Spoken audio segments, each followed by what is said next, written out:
Welcome everyone. In today's session, we will be discussing about W.H. Hudson's An Introduction to the Study of Literature.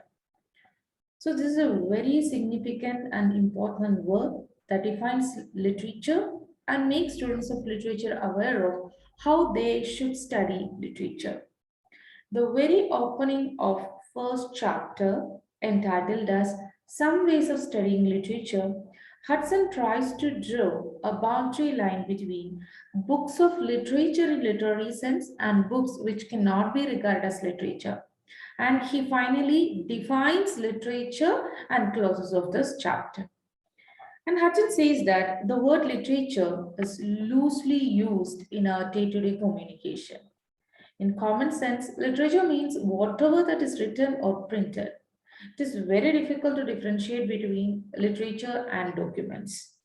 So there are some books such as a railway guide or manual of a cookery or a brochure that provides information about some specific subjects. At the same time, we have great books like Paradise Lost or Sartor Resartus or Wuthering Heights. Those books appeal to our hearts. So he says that critic like Charles Lamb, he never considered works of Hume or Gibbon or Josephs as literature. At the same time, critic like Hallam, he considers even the books of theology or medicine as literature. So there is no concrete criterion for making true literature different from mere writings. So having confronted with this difficulty, Hudson gives three criteria that make literature in true sense. So let's see what are the three criteria or features that he is discussing in this section. The first is that of general human interest. So, what is general human interest? It refers to the portrayal of essential human experiences that magnetizing all, irrespective of time, age, and place. So, the works of literature that does not appeal to a particular mass of people of a particular era, but it touches the heart of all from whatever the corner of the world. So, a work of literature is not gender biased or time bound. It appeals to young and old, literature or illiterate, everyone.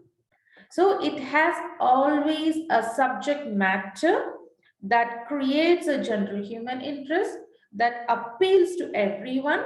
But when it comes to a mere writing, that is useful only to a particular group of people and is always time bound. So that is the difference between a literary work and a mere document. If it is a literary work, it should have a general human interest. And the second criteria that Hudson is discussing here is element of form. So Hudson is of the opinion that element of form is an essential factor that constitutes literature. Mere writing does have particular form, but this type of form does not provide artistic pleasure. Whereas form of literary work pleases the hearts of readers. So, for example, in a poetry, the use of rhyming schemes or meter or figurative language that make reading pleasant. So, from form is in a literary work that changes from writer to writer, but when it comes to a mere writing, that form will be fixed format. So, thus, a work of literature has an element of form which imparts pleasure. And the third criteria that Hudson mentioned here is aesthetic pleasure. So the word aesthetic denotes, it can be interpreted in different level. The first is innovative, complex use of language and form. It shows an artistic unity. It can be explained as use of literary techniques and at the same time, lack of obvious political content. So, a work of literature is mostly created on the concept of art for art's sake, which means art does not have to serve any function except giving pleasure. So, literature's primary function is to give pleasure, whereas a mere piece of writing aims at providing information. So, aesthetic pleasure is a hallmark of any good piece of literary work. So after discussing the three criteria that differentiates any piece of writing with a literary work, Hudson makes it very clear that literature is composed of those and those books only, which in the first place, by the reason of their subject matter and their mode of treating it, are of general human interest. So he defines literature as it is a vital record of what men have seen in life, what they have experienced of it, what they have thought and felt about these aspects of it, which have the most immediate and enduring interest for all of us. It is thus fundamentally an expression of life through the medium of language. So this definition of literature makes relationship between life and literature very clear. And Hudson says, a great book grows directly out of life. In reading it, we are brought into large, close, and fresh relations with the life.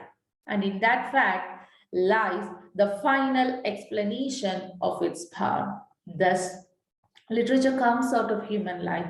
It reflects the life of the era in which it is produced. It is nothing else but an important record of what men have perceived in the world. So the writer artistically reports his experiences of life. He gives words to those interesting incidents of his life. And at the same time, it creates a general human interest. So it is a best artistic expression of the best that is known and thought in the world.